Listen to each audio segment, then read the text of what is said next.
오늘은 누가복음 2장 13절과 14절 말씀을 가지고 하늘이 열린 밤이라는 제목으로 하나님의 말씀을 증거하도록 하겠습니다. 2000년 전 인류와 하나님 사이에는 보이지 않는 문이 있었습니다. 에덴에서 닫힌 문, 죄로 인해 막힌 하늘, 그러나 한 아기의 탄생으로 인해서 모든 것이 변하기 시작했습니다. 자세히 보면 성경에는 하늘이 열리는 몇 가지 극적인 순간들이 있었습니다. 예수님이 세례를 받으셨을 때, 스데반 집사가 순교할 때, 사도 요한이 계시를 받을 때, 그런데 오늘 본문은 그보다 더 놀라운 순간을 기록하고 있습니다.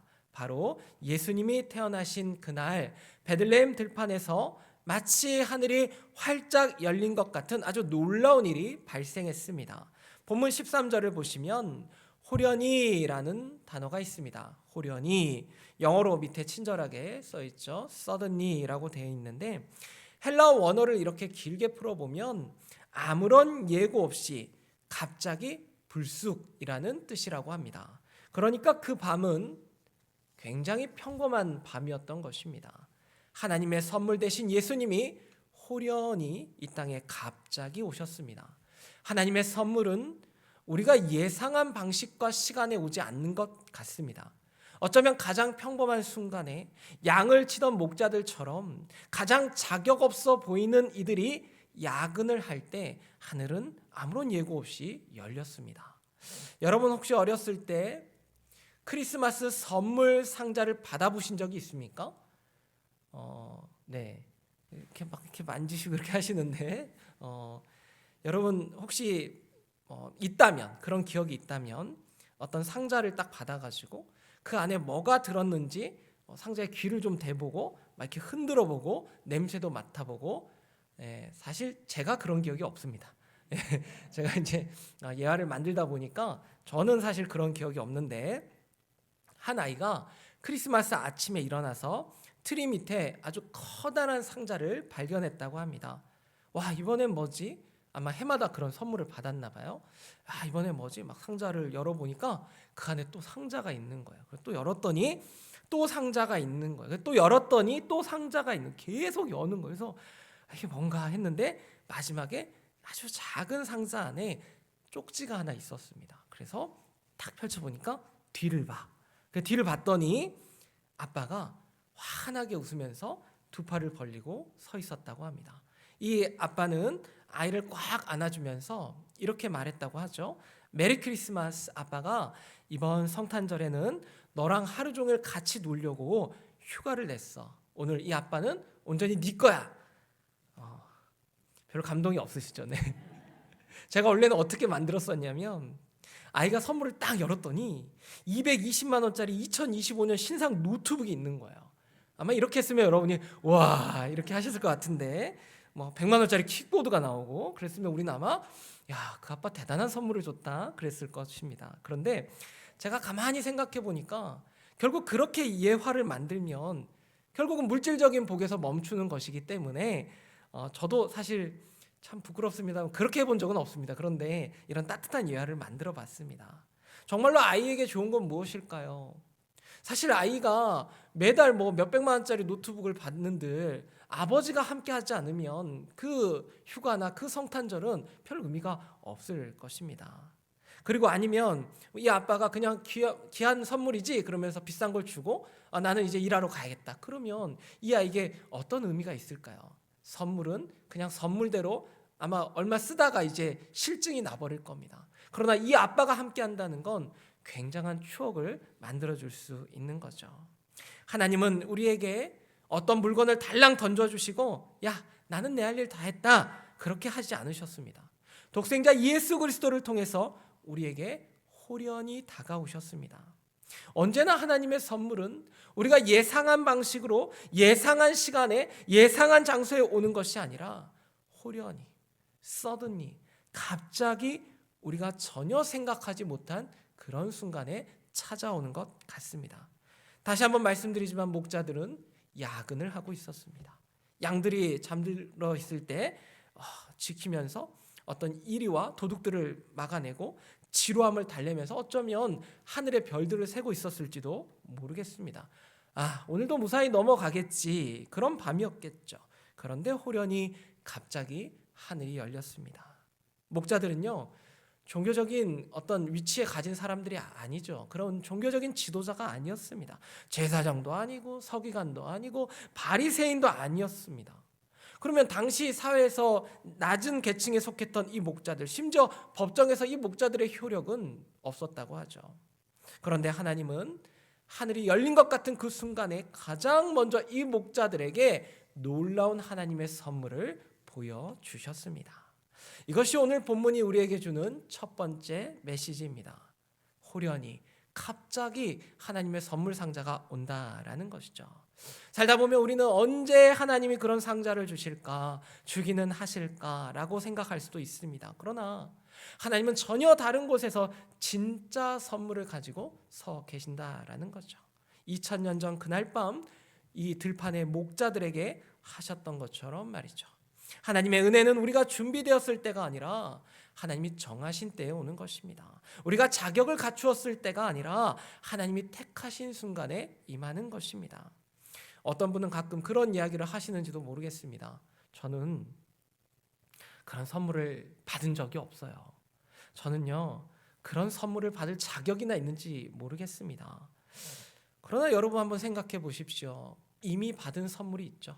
이미 우리가 예수 그리스도를 구주로 영접하고 이미 예수 그리스도라는 엄청난 선물을 받았지만 그것에서 끝나지 않고 하나님이 주신 위로와 평강과 기쁨과 놀라운 선물들이 우리 앞에 매 순간 펼쳐지고 있는 것입니다. 아시는 분은 아시겠지만 저는 인스타나 유튜브를 좀 합니다. 그런데 제가 그 스레드라는 곳에 글을 좀 남겨요. 그래서 지난달에는 조회수가 100만까지 올라갔는데 별로 안 놀라시죠? 한 1000만 그래야 여러분 놀라시는데, 여러분 100만 명이 제 글을 봤다는 건 굉장히 좀 놀라운 일이거든요. 지금은 한 100명 보고 이러는데, 그 당시에는 이제 어떤 글을 주로 썼냐면, 제가 신앙생활 힘들죠? 신앙생활 떠난 청년들 글을 좀 달아봐요. 이렇게 써봤어요. 그랬더니 막 교회에서 상처받은 이야기, 목사님 죄송합니다, 담임 목사님께 상처받은 이야기, 우리 교회는 없겠죠, 그런 이야기를 막 쓰는 거예요. 그래서 제가 힘들더라고요. 그래서 최근에는 정말 신앙생활 행복했다, 정말 내가 다닌 교회 너무 좋다, 이런 사람들 한번 댓글을 달아봐 했더니 담임 목사님 자랑, 막 교회 자랑, 그러면서 어떤 분이 이런 얘기를 썼어요. 좀 소개를 해드리자면, 남편이 아파요.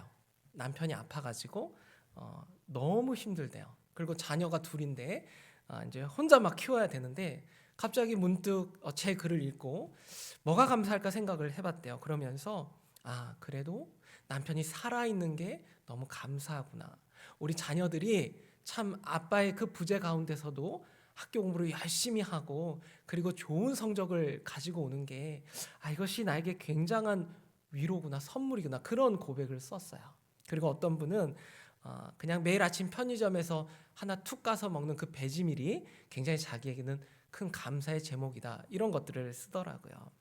여러분, 이 성탄 때 정말 우리가 예수 그리스도로 말미암아 많은 기쁨을 누리기도 합니다. 그러면서 어떤 순간에는 저는 여러분들이 이러한 이미 받은 선물들이나 감사의 제목들을 꼭 추수감사절 때뿐만 아니라 이런 성탄절 같은 절기에도 한번 마구마구 생각해 보셨으면 좋겠습니다. 얼마나 감사할 제목들이 많습니까? 아이고 이 나이에 무슨은 안 됩니다. 아이고 이 나이에 무슨. 하나님은 민수기 14장에서 내 귀에 들린 대로 내가 행하리니 라고 말씀하셨어요. 성탄을 준비하는 천사들이 마치 우리에게 이렇게 말하는 것 같습니다. 준비되지 않은 목자들에게 초라한 말구 위에 준비되지 않은 세상 같지만 그러나 예수님이 오셨다. 그러니 너희에게도 호련히 그분이 준비하신 선물과 그분의 영광이 너희 마음에, 너희 가정에, 너희 교회에, 너희가 속한 세상에 올 것이다. 마치 이렇게 말하는 것 같지 않습니까? 호련히 갑자기 주시는 하나님의 선물과 그보다 더 큰 영광으로 임하실 주님을 이 성탄 전날에 더욱 기대하시는 저와 여러분 되시기 바랍니다. 본문으로 가보겠습니다. 13절입니다. 수많은 천군이 그 천사들과 함께. 여러분, 한 천사가 아닙니다. 수많은 천군입니다. 원어를 보니까 셀 수 없이 많은 무리라고 하는데요. 음악 역사상 가장 유명한 크리스마스 음악 중 하나가 핸델의 뭐죠? 핸델의 메시아입니다. 특히 할렐루야 코러스는 전 세계 사람들이 다 아는 곡입니다. 핸델이 이 곡을 작곡할 때 24일 동안 거의 방에서 나오지 않고 작곡에 몰두했는데, 하인이 식사를 가져다 주면 거의 손도 대지 않았다는 이야기가 확인은 되지 않았지만 사람들 사이에서 전설처럼 전해져 내려오고 있습니다. 그래도 좀 팩트 체크 이런 걸 해야 되잖아요. 제가 다 해봤는데 감동적이긴 하지만 그랬더라라는 이야기다, 뭐 이렇게 돼 있더라고요. 어느 날 하인이 방문을 열고 들어갔더니 핸델이 눈물을 흘리며 이렇게 말했답니다. 나는 하늘이 열리는 것을 보았고 위대하신 하나님을 보았습니다. 특히 할렐루야 코러스를 작곡할 때 그는 천사들의 찬양 소리를 듣는 것 같았다라고 고백했습니다. 주일 성탄 2부 축제 때 저희 청소년부에서 이 곡으로 카드 섹션을 했습니다. 연습 때 좀 틀렸고 그리고 좀 서툰 것 같아서 아주 조금 걱정을 했습니다. 그런데 너무 잘해줘서 얼마나 기특하고 감사했는지 모릅니다. 청소년부뿐만 아니라 교육부서와 장년부가 정성껏 준비한 공연을 하나님이 기뻐 받으셨을 줄로 믿습니다. 무엇보다 예수님의 탄생을 기뻐하며 교육부서 전체 아이들 또 이렇게 막 청소년, 청년들이 부르는 찬양은 우리에게 큰 감동을 주었는데요. 제가 이 이야기를 하는 이유가 있습니다. 천사들이 그들이 찬양할 때 한두 명이 조용히 그냥 축하해요, 이게 아니었다라는 것입니다. 한번 상상을 해보십시오. 그 천군 천사가 하는 그 합창을 얼마나 경이롭고 얼마나 장엄했을까요? 저 그림을 보시죠. 너무 예쁘죠, 그렇죠? 네. 저만 예쁘다고 생각하는가 봅니다. 저는 저 글을 보면서 되게 감동받았는데 한 천사가 아니었습니다. 본문은 수많은 천군이라고 합니다. 여러분, 왜 그렇게 많은 천사가 필요했을까요? 이미 한 천사가 목자들에게 소식을 전했는데 왜 갑자기 천군 전체가 나타난 걸까요? 저는 이렇게 생각합니다. 하나님이 우리에게 가르침을 주시는 것 같습니다. 정말로 좋은 일은 함께 기뻐하는 거야. 정말로 좋은 일은 공동체가 함께 축하하고 찬양하는 거야. 그렇게 우리를 가르치는 것 같습니다.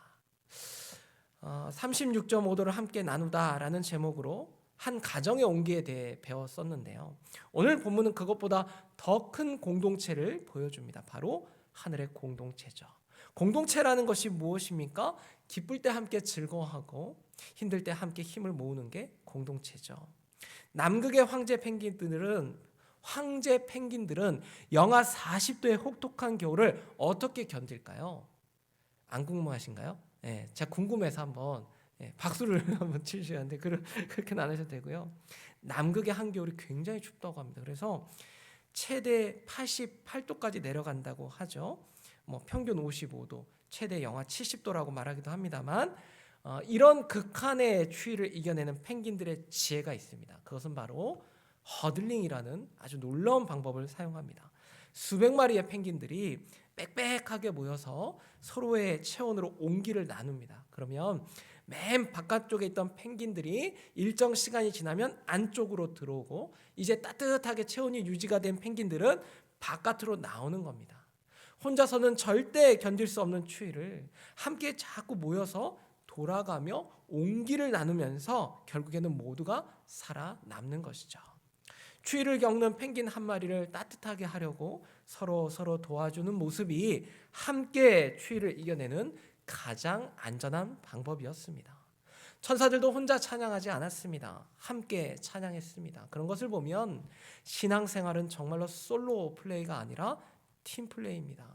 하나님은 우리가 혼자 신앙생활하는 것을 원치 않으십니다. 함께 모여 예배하고 함께 기도하고 함께 찬양하는 것을 하나님 너무나 기뻐하시죠.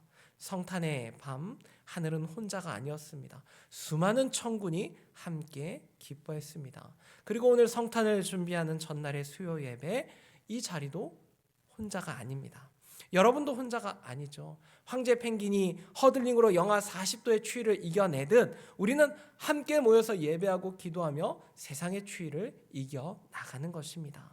하나님의 기쁨은 하늘의 공동체 안에서 그리고 이 땅의 공동체 안에서 완성되는 것입니다. 우리는 2020년경에 코로나 시기를 겪었습니다. 기억나시죠?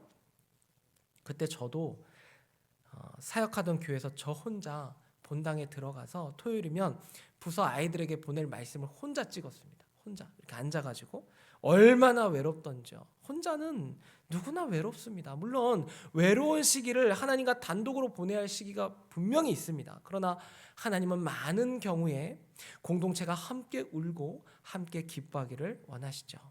예수님의 탄생에 이 청군들과 목자들을 동원하신 하나님의 뜻이 어디 있겠습니까? 우리 교회에, 우리 가정에, 우리 주변에 소외된 사람이 없어야 된다라는 것이죠. 기쁜 일이든 좋은 일이든 혹은 슬픈 일이건 36.5도씨의 온도, 예수 그리스도의 온기로 함께 하시는 저와 여러분 되시기 바랍니다. 이제 14절의 본문을 좀 같이 읽어보면 어떨까요? 14절의 본문을 함께 같이 읽어보겠습니다. 시작. 지극히 높은 곳에서는 하나님께 영광이요 땅에서는 하나님이 기뻐하신 사람들 중에 평화로다 하니라. 아멘. 한 꼬마가 친구의 생일 파티에 초대를 받았다고 합니다. 파티장에 들어가니까 막 풍선도 있고 케이크도 있고 그리고 선물도 산더미처럼 쌓여 있었다고 합니다. 그런데 초청받은 이 꼬마가 너무 신이 나가지고 친구들과 막 놀다 보니까 막 정작 생일 주인공은 막 저리 밀쳐버리고 막 자기가 파티의 중심이 되어버렸습니다. 막 큰 소리로 떠들고 그러면서 막 케이크 자르는 것도 자기 생일도 아닌데 내가 할 거야 그러면서 막 자기가 잘라버리고 게임도 자기가 주도하고 나중에 이 꼬마가 집에 돌아와서 엄마가 물어봤다라는 거예요. 오늘 누구 생일이었어? 그랬더니 그 꼬마아이가 이렇게 말을 했다는 거죠. 몰라. 근데 있잖아 파티 진짜 재밌었어. 진짜 좋았어. 그럼 이게 뭡니까? 초청받아서 갔는데 자기 혼자 케이크 자르고 막 신나가지고 정작 생일을 맞은 친구는 저 끝에 쭈그리고 있고 막 그러면서 와가지고 이 꼬마 아이는 너무 행복했다라는 거예요. 웃기는 이야기 같지만 때로 우리도 이런 적이 있지 않습니까? 교회 와서 예배드리고 웃고 떠들고 식탁에 교제도 나누고 하하호호 웃으며 집에 돌아가지만 정작 오늘 말씀의 내용이 무엇이었는지는 까맣게 잊은 채 소파나 이불 속으로 쑥 들어가지는 않으셨습니까? 오늘 정말 기분이 좋았다. 오늘 교제 정말 감동적이었다. 내 마음에 평안이 가득했다. 그런데 정작 예배의 주인공 되신 하나님, 날 위해 십자가에 달리신 예수님, 말할 수 없는 탄식으로 우리를 위해 친히 간구하시는 성령 하나님과의 교제 없이 그저 집으로 예배 후에 떠나올 때가 있다라는 거죠. 주일 예배의 주인공은 하나님이십니다. 그렇다면 성탄의 주인공은 누구입니까? 오늘 천사들의 찬양에 주목해 보십시오. 그들은 무엇을 노래했습니까?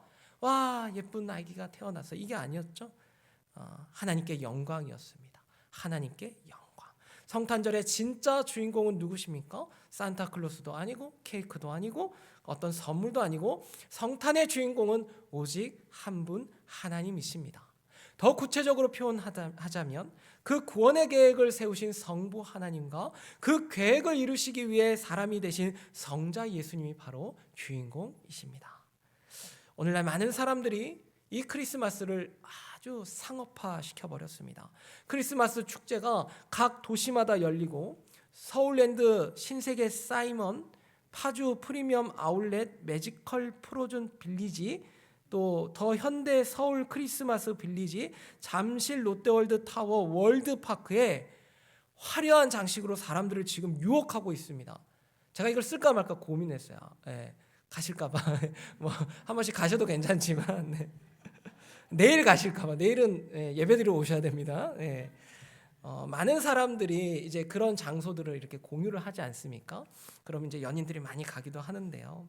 소중한 사람을 위해서 좋은 장소를 찾고 선물을 이렇게 막 고르고 편지를 쓰는 거 참 귀한 일입니다. 제 아내도 살짝 봤더니 베란다에 뭐가 있길래 봤는데 막 선물이 쌓여 있더라고요. 제 건 없었는데 매일 보는 사람은 없나 봅니다. 어찌됐건 제 이름은 없었던 것 같아요. 어찌됐건 그런 것도 참 좋지만 귀하지만 그러나 정말 이 성탄에는 특히 성탄 이브나 내일 성탄 때는 하나님께 편지를 쓰면 어떨까요? 하나님께, 예수 그리스도께 우리가 편지를 막 써보면 어떨까요? 14절에 지극히 높은 곳에서는 하나님께 영광이요 땅에서는 하나님이 기뻐하시는 사람들 중에 평화로다 하니라. 진짜 크리스마스는 화려한 장식이 있는 것이 아니라 하나님께 영광을 돌리는 곳, 바로 거기에 있다라는 것입니다. 하나님께 영광 올려드리는 그 장소, 그 시간에 하나님의 영광이 임하는 것이죠. 성탄의 진짜 주인공이 누구인지를 잊지 마시고 성탄뿐만 아니라 날마다 하나님께 몸과 마음으로 영광 올려드리시는 저와 여러분 되시기 바랍니다. 다시 14절을 보도록 하겠습니다. 천사들의 찬양이 이렇게 두 부분으로 나뉘는데요. 지극히 높은 곳에서는 하나님께 영광, 그리고 땅에서는 하나님이 기뻐하신 사람들 중에 평화로다, 이렇게 나뉩니다.